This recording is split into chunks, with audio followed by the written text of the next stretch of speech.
Somebody asked the question about, or rather, what does it mean to be spiritually awakened? And that is such a good and powerful question. What does it mean? I realize I could speak about this for a very long time, so I'm going to try to make it short. Before we begin on this spiritual journey, or even as we begin on the spiritual journey, as we begin to realize that maybe there is something more to life, to experience than what we know already. Because that's really the beginning, right? Sometimes the beginning is realization that we are suffering,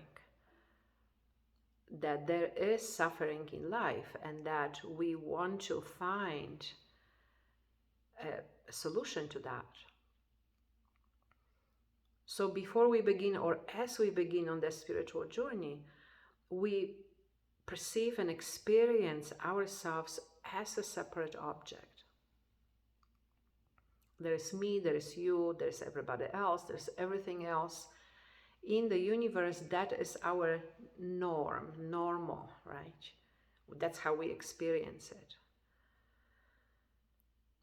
And even though at times and moments we may have these experiences of expansion, we might have these experiences of going beyond that identification.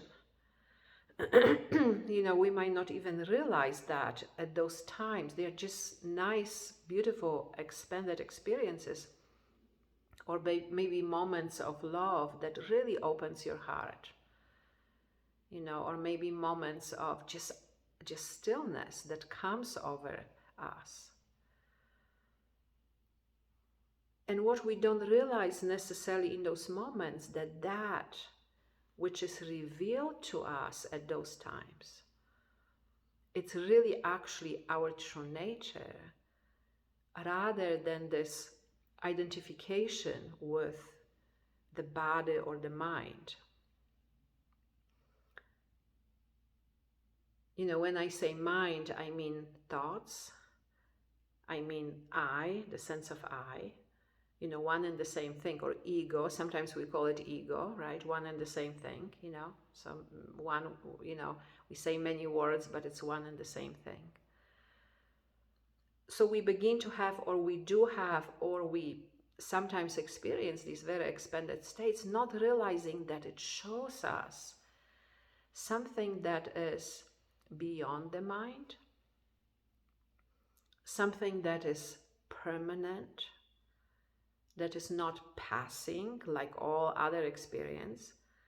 You know that already, right? That different things happen, different experiences arise, different situations, different circumstances, and then they exist for a while, different people, different relationships that exist for a while, and then eventually it ends or disappears or changes or becomes different, right?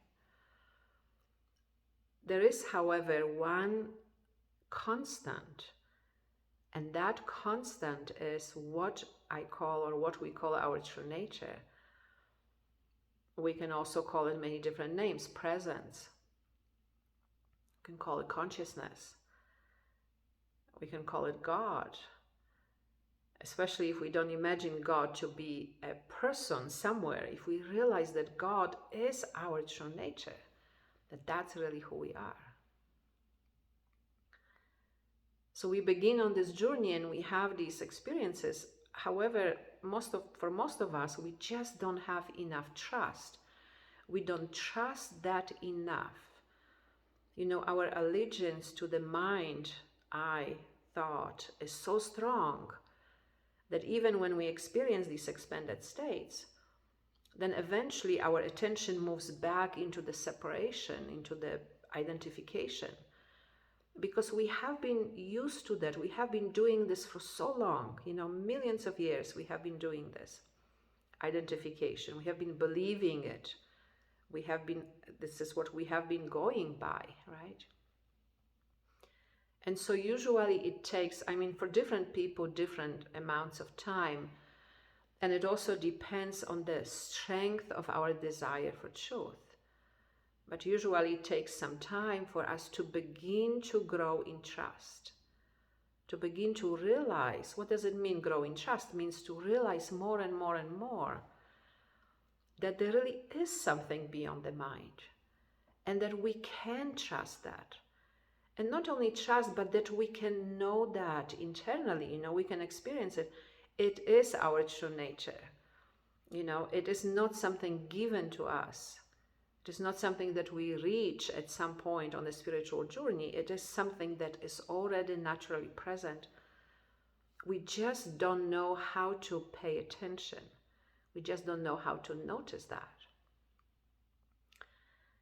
So that's often where we end up with a teacher or teachers over time that help us, that point us towards that inner recognition, and also point us towards that which is already always here.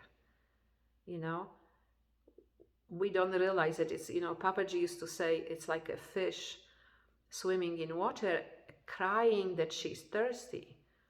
Not realizing that our true nature, closer than our own breath, that it is already here. And that process goes back and forth between trust and identification, and trust and identification, until there is enough trust. And that moment of full trust in our true nature is followed by a spiritual awakening. And in that spiritual awakening, we realize that what we have been experiencing at times is indeed our true nature. And that is who we really are. And that in the essence, there is no separation. That we are not a separate object, you see. That we are actually that substratum, or that consciousness, or that spaciousness, that presence, that is underlying all experience. That is really the true nature of everything. It's not just you, it's not just us, right? It underlies, it really is the true nature of everything.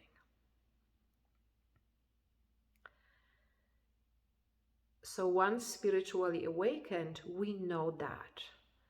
Now we know that now this is really the ground of our experience. It is not anymore a back and forth. It's not anymore, sometimes we know it, sometimes we don't know it. We just know this, that shift, internal shift has happened permanently from identifying yourself as something or somebody to knowing yourself as presence. That is what awakening really is. Now, to clarify, because sometimes there is some misunderstanding, awakening, spiritual awakening, as powerful and as amazing as it is, does not necessarily mean the end of the arising of the past. That's where people often go wrong or get confused, They start to believe, oh, this is the end. No, actually, it's just a beginning. It's just another beginning, right? Because now we want to know that what we know, no matter what arises, right? No matter what happens, tendencies of the past can still be active here. They still arise. There's still maybe a temptation, to move in that way.